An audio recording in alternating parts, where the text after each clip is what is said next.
Всемирное сообщество и от имени себя и политическое народное демократическое движение Амат Таджикистана, обращаясь к вам, мы прежде всего человек.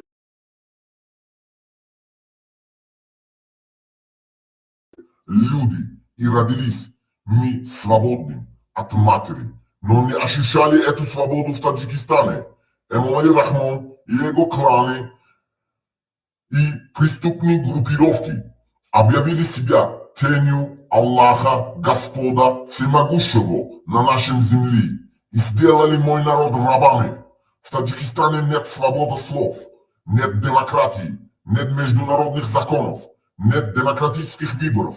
Все, кто говорят о свободе человека, посадят в тюрьму с фабрикованными уголовными делами. Вот сейчас зима, холод. В Таджикистане у народа нет электричества.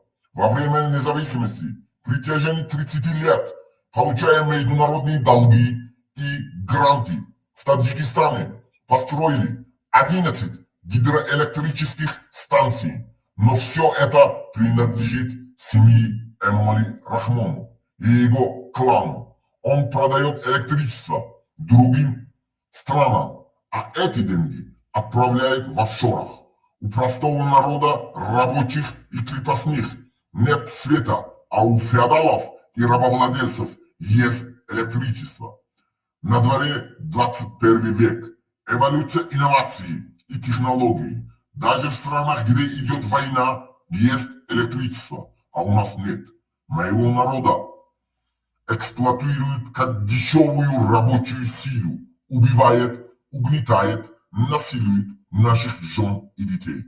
Это эксплуатация человека над человеком. Мой народ хочет свободы от современного феодализма и рабства. И поэтому по инициативе народа создалось политическое народное демократическое движение Амат.